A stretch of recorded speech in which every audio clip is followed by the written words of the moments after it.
Margot Ross Spiegelman. Once again, I like saying her name. Shall we begin?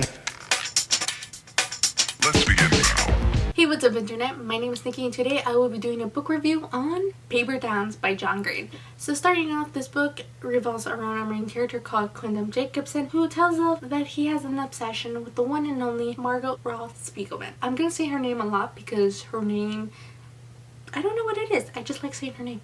Okay, anyway, so his obsession with her and his longtime crush on her and just how they were friends and they drifted apart. His obsession starts off with her after they stop being friends and she ends up going on these crazy adventures. And one night, Margot ends up sneaking into Quentin's room and asking if he wants to go on an adventure that involves a little bit of revenge. Of course, Quentin agrees because he wants to be part of one of these crazy adventures with Margot. After the all-nighter of mischief and adventure, they say goodbyes. Quentin has it in his head that everything will change after that they will be friends once again, that he might actually have his chance of actually telling her how he feels, until he ends up going to school and finding out that Margot has disappeared once again onto one of her crazy adventures. Quentin is not quite sure how to deal with this because he figured that everything has changed for the good and he would have his second chance with Margot, but that's not the case. While wallowing in his self-pity, he ends up finding out that Margot has left him clues of maybe trying to find where she is, or clues up for something else. Who knows? It is up to Quentin and the help of his trusty friends to help him find Margot Ross Spiegelman. And that's how the story ends up unfolding. I'm gonna say this straight off. This is the first time ever I wished I saw the movie before I read the book. I love the movie more than I did the book. I don't know what it is. I think I was expecting way too much for Paper Towns because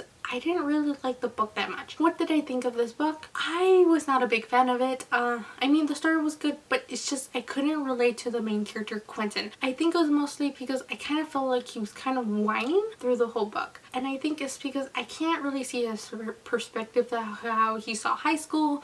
And then again, I don't understand the whole obsession of this so-called Margot Ross Spiegelman. Once again, I like saying her name. It's really interesting. Anyhow, I could not relate to it. For me, it was one of those things that how he saw like the last month of his high school career, he kind of just didn't care. How I saw it was he kind of just wanted to get it over and done and not realizing, hey, this is kind of your last time of being a kid and then you're a full-fledged adult.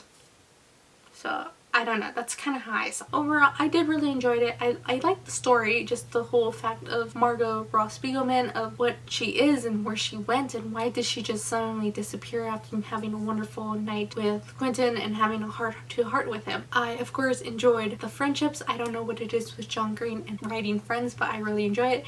All his books, that anything involves with like the best friends or just a group of friends, I love. And especially one of his newfound friends of a certain girl, which I'm not gonna actually say because I think that's kind of spoiling it of how it ends, but I really enjoyed her. She was really funny, and especially how she deals with the road trip with the boys.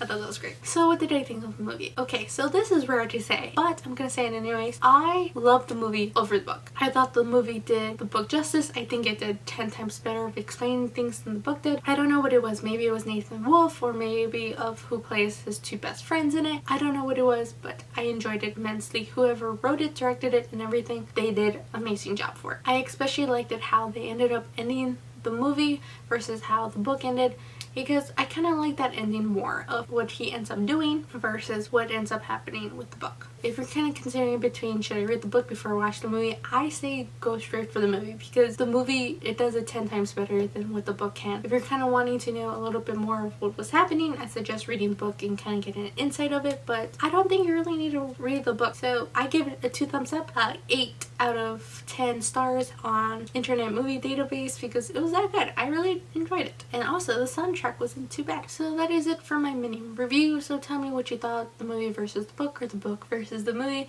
Which one did you prefer? Did you think the movie did it justice? Were you kind of hesitant on watching the movie because of the book? Because like I said, I recommend strongly that you should watch the movie. If you don't want to read the book, I don't think you have to. I think the movie does it greatly justice that you don't actually have to read the book whatsoever. Of course, you also have there's a lot of different variations throughout it, but essentially I think the movie holds up better than what the book did. Well, for me anyways. It's straight up opinions, so do not hate me. Anyways, give it a thumbs up if you enjoyed it. If you want to see more, please subscribe. If not, that's cool. I will try to upload Monday, Wednesday, or Fridays, and I'll catch you later. Alexander's.